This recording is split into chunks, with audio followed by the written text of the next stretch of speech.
Time now for The Clash. One of the BBC's most watched shows, Strictly Come Dancing, has been thrown into chaos after 3 unnamed professional dancers reportedly refused to get the vaccine. Producers are said to fear a COVID outbreak derailing the series, which kicked off on Saturday. And they say it might endanger the health of its celebrity cast, which this year includes Olympic swimmer Adam Peaty, comedian Robert Webb and the BBC's own Dan Walker. Their decision has allegedly created resentment behind the scenes. But is that really cause for them to be axed? Well, you know I say no, but to debate this, I'm joined by 2-time Strictly Come Dancing finalist James Jordan, who was a professional on the show from 2006 to 2013. He says the trio are selfish for declining the jab and actually they should be forced to do so. And he's joined by the broadcaster Bev Turner, who believes getting the vaccine should be a personal choice and the dancers are well within their rights to be hesitant. So James Jordan, I mean, you know I love you, but I don't know what business of yours it is whether a Strictly Come Dancing professional has the vaccine or not. It's their right, it's their human right to choose to have it or not. Because someone paid for my opinion and I gave it.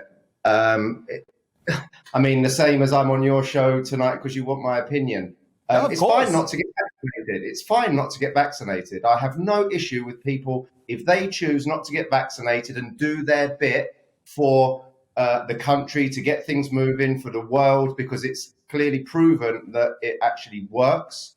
Hence why the people that have been vaccinated are the reason why we're able to go out now and start to get back to some form of normality. So if people want to be selfish and not get it, that's totally up to them. However, should you be on a primetime BBC TV show when over 44 million people in this country have chosen to get double vaccinated so far, it's taxpayers' money, I say no. Primarily because it's not like they can socially distance, is it? They're going to be sweating on each other. There's going to be fluids exchanged in more ways than one, as we always know.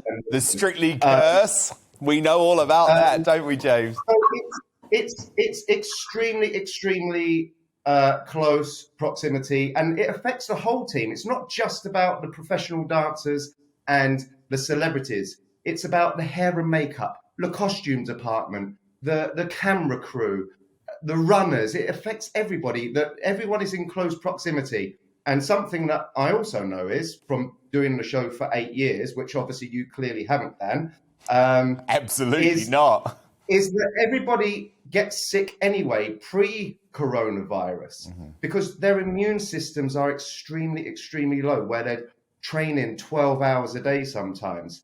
And people weren't used to get very sick. Well, if someone gets sick and then contracts coronavirus because someone hasn't been double vaccinated, I think that's unfair. I think they should be outed who these people are. Maybe do you want them named? You want them named and shamed?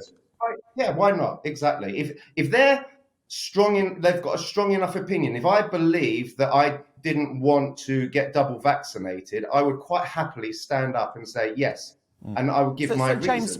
James, it's almost like they're scared to show themselves for a choice that they've made. So, James, would you ask a celebrity partner or any dance partner of yours pre-coronavirus, would you ask for their STI status? No, but we're in a global pandemic. Do you understand that what that means, Dan? It's not about things that have happened previously. We're currently still we're not through this yet. They're saying there's a 4th wave coming. So I just think it's really selfish. And the other thing that you've got to look at as well, Dan, is there's 3 British dancers on the show and the rest of them are from other countries around the world. Well, for us to get into the USA, we're going to have to be double vaccinated. Is that correct? Is that what I heard? That is correct. That is correct. So maybe eventually we're going to have a same thing where those people legally couldn't come into the country anyway, because we're going to maybe say that you've got to be double vaccinated to work in this country. So why should people like carers have to be double vaccinated, but it's okay on a public show, BBC, that they can? I don't know. I just don't get it. And James, do you understand why the celebrities who are partnered with the unvaccinated professionals, do you understand why those celebrities are apparently angry about it? If that is the case, 100%, and I'm 100% behind them. They have every right to be angry because everyone else is doing their bit. For me, I put the anti-vaxxers in the same category as the people that are supergluing themselves to the M25. Exactly the same category. In fact, it's probably the same people. But what about if they had natural immunity? What if they had COVID-19? They knew they had the antibodies. That doesn't make them an anti-vaxxer, does it? It just means that they're following the science. Yeah, but for example, I'm a professional dancer. I think if I was to contract coronavirus, I'm quite healthy. I haven't got any illnesses in the family, apart from obviously my dad having a brain tumor last year. I think I'm pretty sure I would be able to fight it. I didn't get vaccinated for myself. I got vaccinated for the greater good. The same as when I was told to wear a mask. Did I personally believe that it was helping me wearing a mask? Not really. I did it out of common courtesy to other people.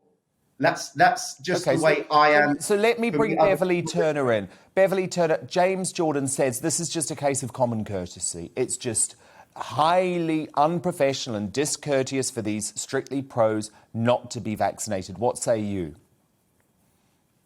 I don't really know where to start with unravelling a lot of that. I think much of what James is saying, and I totally understand why he would think this, because if you've only watched the mainstream media for the last 18 months, you can only think that the vaccine stops you catching coronavirus and passing it on. And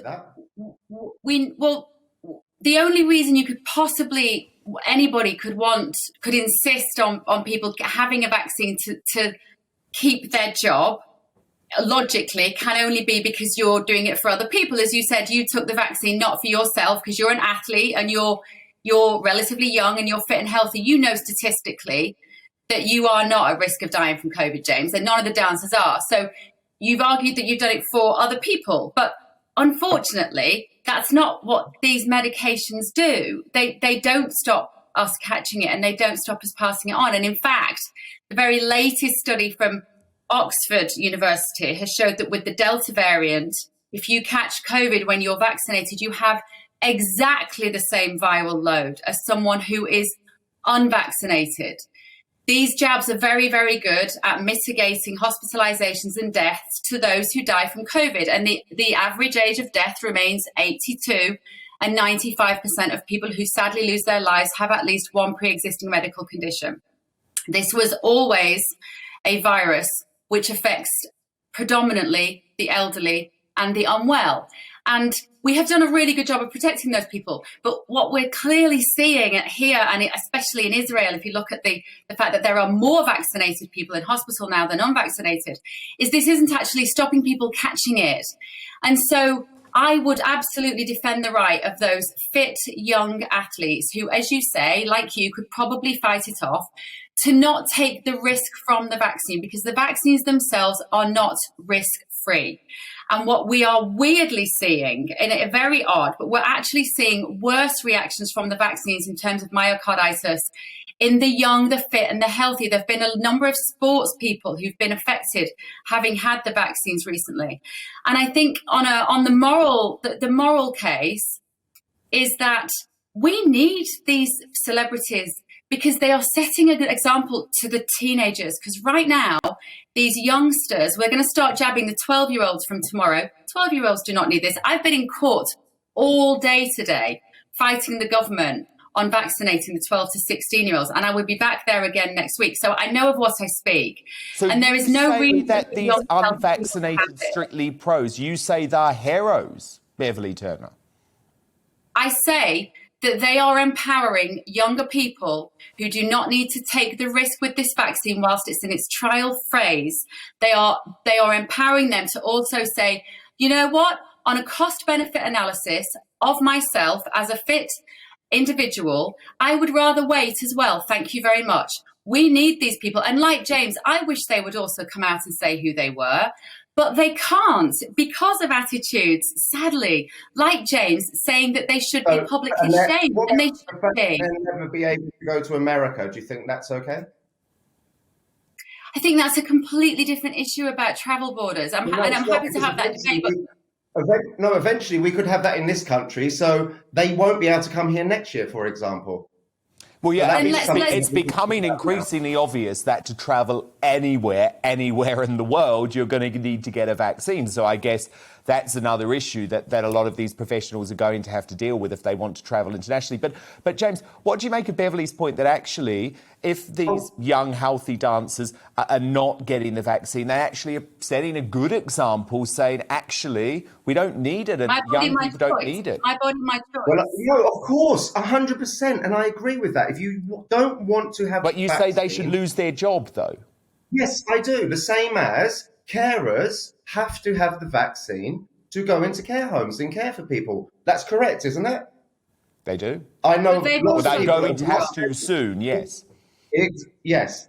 I just think that sorry, I really don't mean to be rude because I haven't researched who you are, but are you a biologist or a scientist or something? No, I'm a journalist, James. Oh, right. Okay. So you're just listening to what you've heard as well, because I've heard that out of all the people that are dying currently from COVID now in hospital, only 1% of them have been double vaccinated. No, that's just not true. I'm sorry, that's just not factual. That's what I'm saying. So you're giving information. You're just obviously reading something. You're looking at the stuff you want to hear. That's what you're doing. And that's what anti-vaxxers do, or people. You're looking at the stuff that you want to hear. But for me, I do think it's selfish. They're putting the whole cast in jeopardy. Give us your reasons why you're not being vaccinated. What are their reasons? Find out who they are. Are they the British people? That's what I want to know. Are they the British people? Why does that matter to you, James, out of interest? Why does that matter? Because for me, I can't travel to America at the moment because I'm not, because of various reasons, but I'm double vaccinated. But I know people that won't be able to travel to America because they haven't had their double vaccination. But these people are able to come into our country and work when they're not double vaccinated. My personal opinion is I don't want people to come and work in this country if they're not double vaccinated. I'm not saying I'm right. I'm not, but that is my personal opinion. On Strictly Come Dancing behind the scenes, James, they have to be tested regularly, whether they're vaccinated or not. As Dr. Hillary said this morning, but once you've caught COVID, it's too late. So the testing is irrelevant, isn't it? Oh, listen, Dr. Hillary is not the... Please trust me, Dr. Hillary is not... You're still a doctor. You're just a journalist. I don't mean that in a condescending way, but I would listen to a doctor over a journalist. If I had a pound for every day somebody said to me recently, you're not a doctor, what are you talking about? The difference, James, is that I am impartial. Nobody is paying me. That's the difference. And therefore, in that regard... Plus, doctors are quite busy. Are you being paid to be on here today? Are you being paid to be on here today? Every day. I'm not suggesting I'm going to be on here today. I'm talking about the fact that I'm funding. Are you being paid to be on here today? It's a really That's completely irrelevant, James. That's completely irrelevant. No, it's not. This is not being paid. But if you're being paid, are you being paid to be on here today? Well, I presume Beverly meant she's not being paid by any vested interests in terms of vaccines or big pharma companies. Right. But James, look, the interesting thing is, Beverly, the vast bulk of the public agree with James Jordan. They say, if you're not double-jabbed, you should be off. Yes, 100%. Well, that's true. I'm talking sense. And what I would, James, can you just let me have my word? I would say that, as I started this by saying very kindly, I think, to James, is that if you have mainlined an unleavened diet of what the British press has told you for the last 18 months, you can only come to the conclusions that James has come to, which is that the unvaccinated deserve to be basically publicly shamed, which is what you're calling for. They deserve to lose their jobs. I don't believe that. I don't want to live in that country. And that the vaccine stops you from catching and passing on COVID. None of those are accurate or appropriate. I don't believe. Okay, And also, James, it's final just word to You you. don't believe? Well, obviously, now you're being condescending to the British public, saying they don't know what they're talking about. People can make their own mind up, the same as you've made your own mind up. I can have my own opinion as well. I don't need some scientist to tell. I've made my own opinion on vaccinations work. I had my baby vaccinated. But opinion is not the same as facts. What? You can have Do your vaccinations opinion, work? Do vaccinations work? My baby, when she was 6 months old, was having vaccinations. It's a fact. They work. You need to do more research. Go and read some more books. Maybe speak to some more doctors. And James, just final question to you, the very fact that James. you're making that comparison shows you have no understanding of the Well, mRNA and technology. listen, Time out. Final question to you, James. You obviously speak, James. You obviously speak all the time to people still in the world of professional dance, the world of Strictly Come Dancing. Do you feel that most professional dancers share your view? Of course they do. 100%. Okay. Well, look, it was an absolutely fascinating debate. Thank you so much for having it to both of you. That was James Jordan, of course, professional dancer, one of the star former pros on Strictly Come Dancing, and the brilliant broadcaster and journalist Beverly Turner. Fascinating clash. Thank you so much.